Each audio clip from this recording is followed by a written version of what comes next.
berkonsultasi kepada pihak lain, dalam hal ini adalah konselor. Oke, menurut Center for Public Mental Health tahun 2020, kuliah online pada masa pandemi mempengaruhi kualitas kesehatan mental mahasiswa. Meningkatnya rasa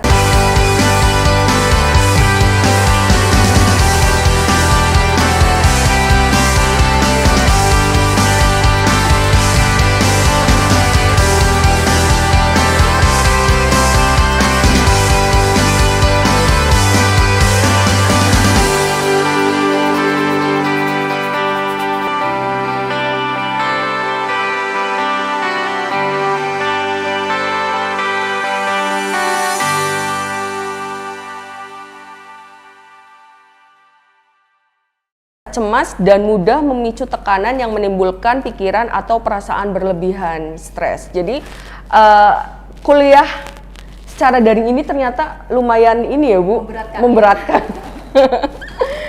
Nah, membicarakan universitas tadi ya Bu ya untuk bimbingan konseling. Di Fakultas Pertanian itu sendiri bagaimana sih Bu program bimbingan konselingnya? Apakah itu berdasarkan dari jurusan atau di satu fakultas hanya ada satu, seperti yang Ibu bilang kan ada 12 fakultas, itu masing-masing satu. Nah di Fakultas Pertanian itu sendiri apakah hanya ada satu sebagai senternya atau terdapat di masing-masing jurusan itu ada konselornya, itu seperti apa? Ya, baik, jadi tadi kita sudah menceritakan ya bimbingan konseling, tim bimbingan konseling di universitas. Jadi tadi saya sampaikan memang tim bimbingan konseling di universitas itu anggotanya adalah perwakilan dosen dari masing-masing fakultas. Nah, kemudian dari tim bimbingan konseling universitas ini ternyata tidak mampu gitu ya, atau belum mampu untuk bisa menghandle semua mahasiswa yang ada di Unif sendiri itu banyak sekali ya, mahasiswanya banyak sekali, seperti di Fakultas Pertanian saja. Untuk penerimaan mahasiswa baru kita menerima lebih dari 600 mahasiswa. Satu angkatan. Ya, satu angkatan. Wow. Lebih dari 600 mahasiswa. Bisa dibayangkan jumlah mahasiswa yang aktif gitu di Fakultas Pertanian jumlahnya ribuan. Karena ya. Ada 4 angkatan gitu ya, paling tidak kan. Ada 4 angkatan yang aktif untuk belajar di Fakultas Pertanian. Oleh karena itu dari rektor kemudian menetapkan juga bahwa di masing-masing fakultas dibentuk tim bimbingan konseling fakultas. Itu. Jadi ada tim bimbingan konseling universitas yang anggotanya adalah 1 orang tadi dari masing-masing fakultas. Kemudian ada tim bimbingan konseling fakultas yang jumlah anggotanya disesuaikan dengan jumlah mahasiswa yang ada di fakultas tersebut. Berarti disesuaikannya dengan jumlah mahasiswa. Kemudian jurusan yang ada juga. Jadi masing-masing fakultas memang jumlah anggota tim konseling di masing-masing fakultas itu berbeda-beda. Tergantung kebutuhan. Berarti itu tergantung dari fakultasnya ya Bu? Tergantung dari fakultas. Kebetulan untuk Fakultas Pertanian ini karena memang ada 3 jurusan. Jadi berdasarkan SK dekan, surat tugas dekan, beliau menunjuk masing-masing jurusan itu ada perwakilan 1 orang sebagai konselor. Ya. Berarti masing-masing jurusan ada 1 konselornya gitu ya Bu? Betul, di masing-masing jurusan ada 1 konselor. Jadi untuk di Sosek, Sosial Ekonomi Pertanian, kebetulan saya Bu Indah ditunjuk sebagai konselor. Kemudian dari Agroteknologi itu ada Bu Woro Sri Suharti. Kemudian untuk Teknik Pertanian itu ada Pak Asna. Betul. Jadi ada 3 orang konselor yang menjadi tim bimbingan konseling di Fakultas Pertanian. Sementara konselor dari Fakultas Pertanian yang menjadi perwakilan untuk tim BK di universitas itu adalah Pak Rumpoko Wicaksono. Beda lagi ya Bu? Ya, beda lagi. Jadi memang di sini ada 3 orang yang mewakili jurusan, kemudian di step atau di tingkatan universitas itu ada Pak Rumpoko gitu. Ya, berarti untuk mahasiswa jurusan Sosek itu untuk layanan bimbingan konselingnya kepada Bu Indah. Saya. Untuk tapi yang kalau misalnya itu kan artinya perwakilan perwakilan dari masing-masing Oh, perwakilan, jurusan. nggih. Tapi kalau misalnya mahasiswa mungkin bisa memilih gitu. Jadi Oh, ya nggak harus, tidak harus. Oh iya, Cuma betul. biasanya kan mahasiswa di jurusan itu lebih mengenal dosen yang ada di jurusan. Tapi nggih. kalau mereka ingin konsultasi kepada dosen yang lain, artinya konselor yang lain, itu juga Oh, itu tidak, iya kan kadang kan ada misalnya dosen saya adalah Bu Indah nih. Iya. Terus saya mau curhat tapi saya sungkan karena kan dosennya Bu Indah. Iya, Ntar, betul. aduh nggak Nanti mau kalau gitu. misalnya masalahnya dengan saya. Nah, iya, itu malah. Masalahnya dengan saya. Iya, betul. Jadi Gitu. silakan saja. Oh, Jadi gitu. tim konselor ini kita bisa menerima atau bisa diajak diskusi atau diajak konsultasi oleh mahasiswa dari berbagai jurusan. Berarti nggak, iya, jadi nggak harus saya jurusan sostek harus curhatnya sama Bu Indah gitu, nggak, tidak harus. Oh, berarti ini ya lebih fleksibel, lebih enak gitu ya Bu ya. Kalaupun memang mahasiswa misalnya saya ingin langsung curhat dengan Pak Rumpoko misalnya karena beliau adalah konselor universitas, ya silahkan, nggak apa-apa. Oh, nggak apa-apa malah ya Bu, terbuka ya tuh. Senyamannya mahasiswa gitu. Yang penting informasi bahwa tim BK itu ada dan personelnya siapa saja, mahasiswa silahkan bisa konsultasi. Kalau memang kesulitan, misalnya pertama mau konsultasi dulu ke PA-nya, silahkan. Nanti mungkin PA akan mengarahkan untuk konsultasi ke konselor yang sudah ada gitu ya Bu ya. Atau mungkin justru masalahnya dengan PA misalnya. Jadi masalahnya justru dengan dosen pembimbing akademiknya. Iya, betul. Mungkin sudah loncat saja langsung ke konselor juga bisa. Silahkan mencari yang dirasa oleh mahasiswa itu nyaman. Nyamannya di mana gitu ya Bu, biar nanti yang dicurhatinnya juga lebih lega, terus solusi yang didapatkan bisa sesuai dengan apa yang diharapkan gitu ya Bu. Terus berdasarkan data dari UNICEF ya Bu, itu untuk gangguan kesehatan mental itu bisa dari banyak sisi ya Bu. Mulai dari adanya media sosial, kan kadang kan sekarang media sosial kan untuk ajang pamer gitu ya Bu.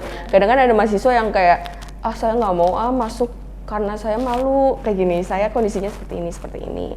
Terus ada juga yang misalnya aslinya sebenarnya biasa aja tapi ternyata dia mengglamorkan dirinya seperti itu. Nah, di bimbingan konseling ini sebenarnya topik apa saja sih Bu yang bisa dikonsultasikan selain dari akademik Bu?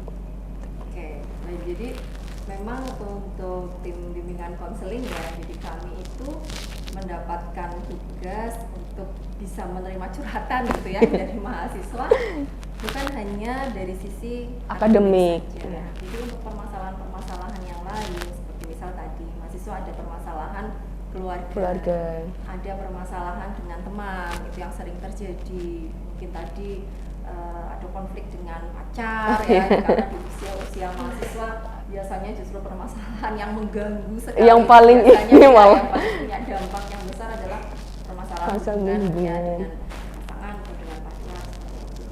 Jadi permasalahan apapun itu mahasiswa bisa curhat ya, bisa ceritakan kepada tim BK. Jadi mau permasalahan dengan dosen pembimbing tadi misalnya saya sampaikan, ini kalau mahasiswa tingkat akhir ya. Iya biasanya ya udah lagi gitu. Nah, ini masa menghilang ya, tiba-tiba udah nggak ada kabarnya nih kemana. Apa yang menyebabkan dia hilang? Hilang ya betul. Memang ini juga menjadi salah satu tugas dari tim konselor adalah berkomunikasi dengan tim komisi tugas akhir, kemudian melihat data mahasiswa. Sebetulnya mahasiswa ini kalau yang masa studinya lama itu penyebabnya kenapa gitu? Apakah memang permasalahannya karena dia tidak mampu di dalam proses penelitian, atau mungkin justru permasalahannya karena dia ada masalah dengan dosen pembimbingnya, atau mungkin ada di permasalahan keluarga, misalnya kemarin karena pandemi ya, banyak yang orang tua mahasiswa yang mungkin pekerjaannya terhambat, terdampak pandemi, sehingga mengakibatkan mahasiswa tidak bisa membayar UKT. Ini kan juga menghambat dalam proses belajar. Nah itu silakan saja. Jadi permasalahan yang dihadapi mahasiswa itu bisa diceritakan, termasuk persaingan. Gitu. Ternyata ada mahasiswa yang bermasalah justru karena persaingan prestasi dengan temannya. Iya. Jadi biasa terjadi sih ya Bu. Iya.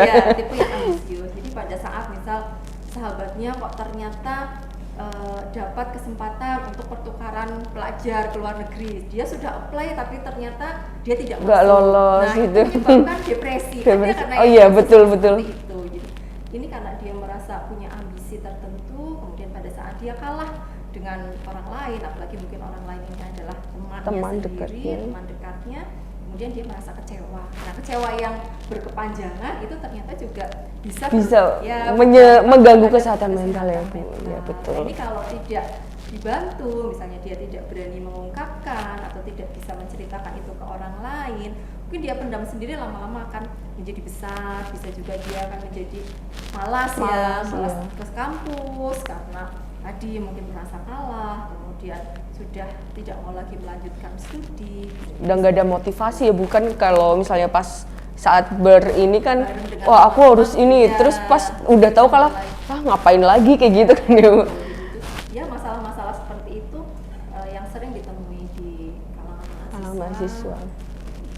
Ini mahasiswa juga yang pernah menemui konselor biasanya berkaitan dengan permasalahan. Gitu.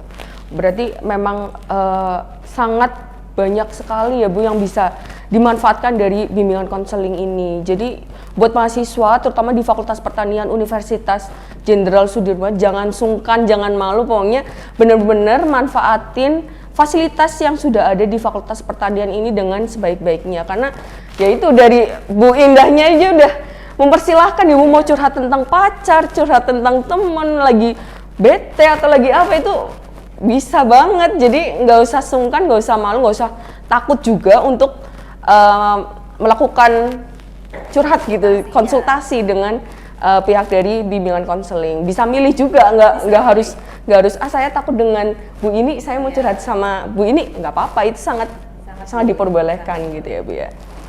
Nah untuk aksesibilitas Bu, maksudnya kan misal saya mau curhat nih, gimana ya langkah-langkahnya, apakah saya bisa langsung WA kepada Bu Indah atau konselor yang lain, atau harus melalui PA, atau seperti apa Bu untuk aksesnya?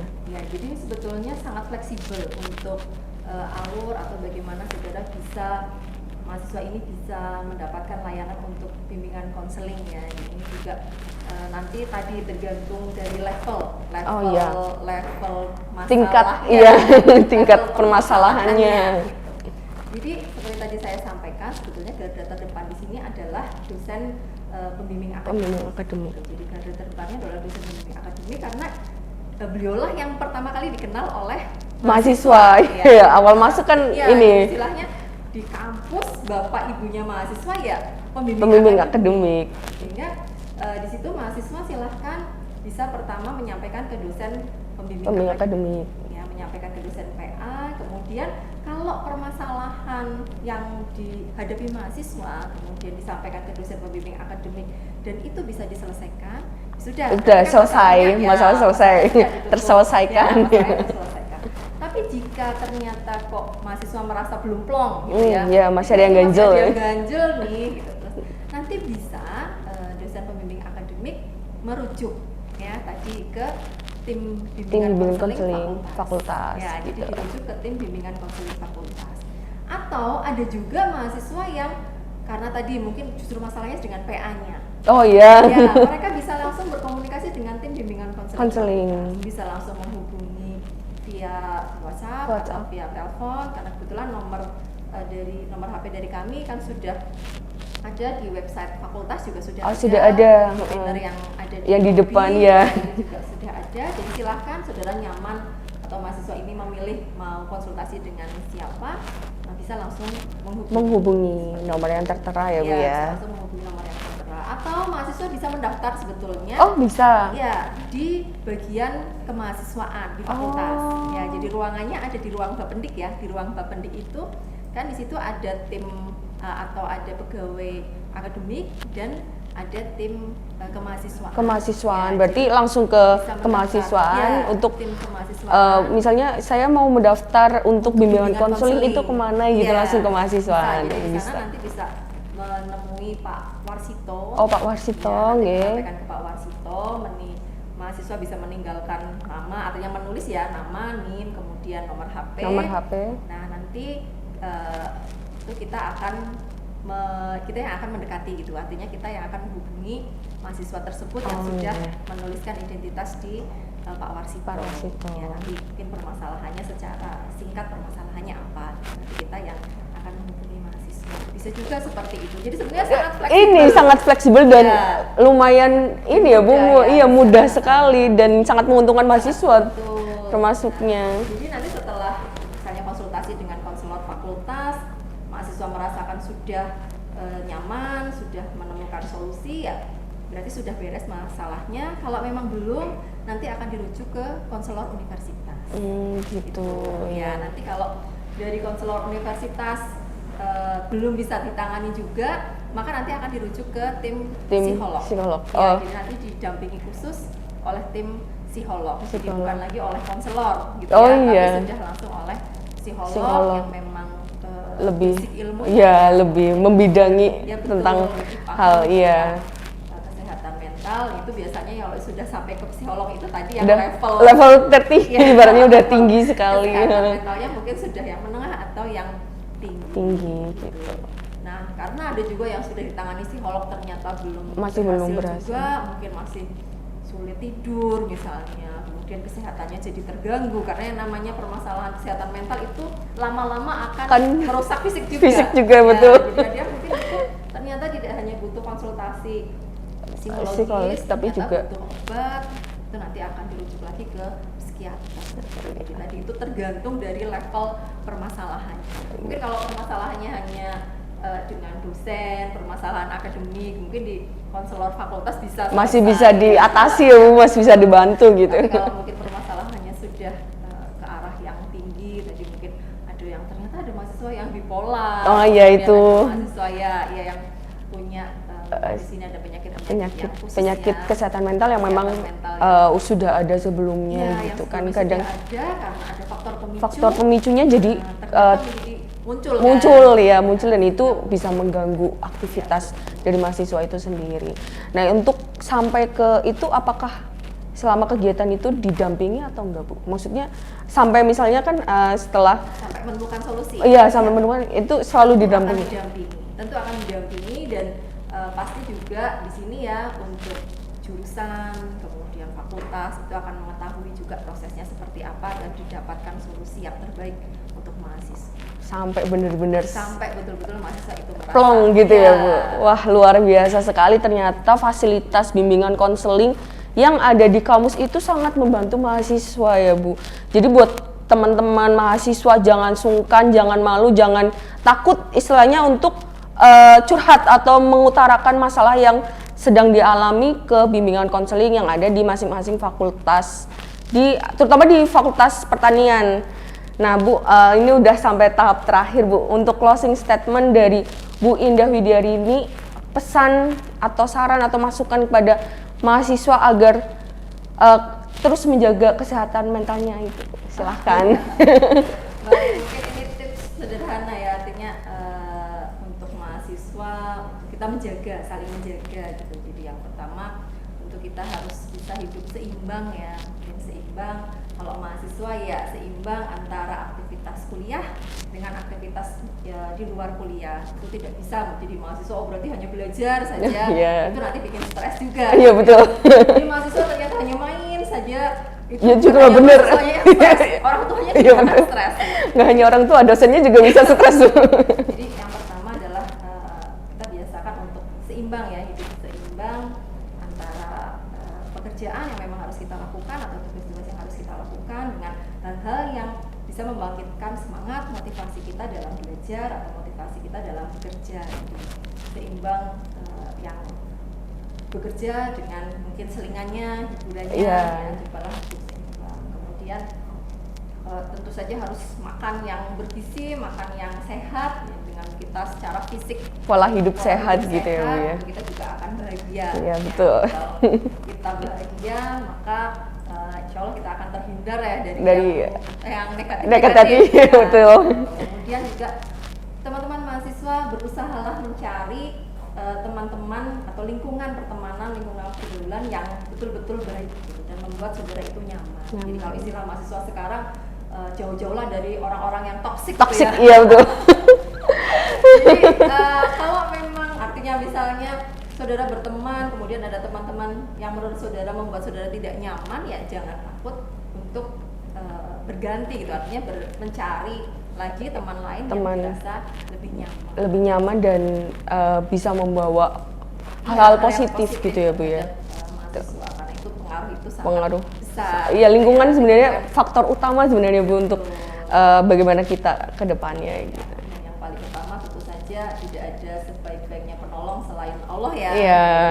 Ya kita harus terus meningkatkan spiritual kita, banyak berdoa agar selalu kita dihindarkan dari hal-hal yang tidak baik yang bisa mengganggu kita baik secara fisik maupun secara mental. Gitu. Iya, terima kasih banyak Bu Indah atas kesempatannya dan masukan sharing yang luar biasa, sangat bermanfaat ya Bu ya. Mudah-mudahan memberikan manfaat untuk semuanya. Amin ya rabbal alamin. Ya makasih banyak Bu. Sekian dari kami, mohon maaf apabila terdapat banyak kesalahan. Buat teman-teman jangan lupa like, comment, subscribe, dan nyalakan tombol loncengnya agar terus mendapatkan informasi terbaru dari update Sosek Podcast. Sekian dari kami, wassalamualaikum warahmatullahi wabarakatuh.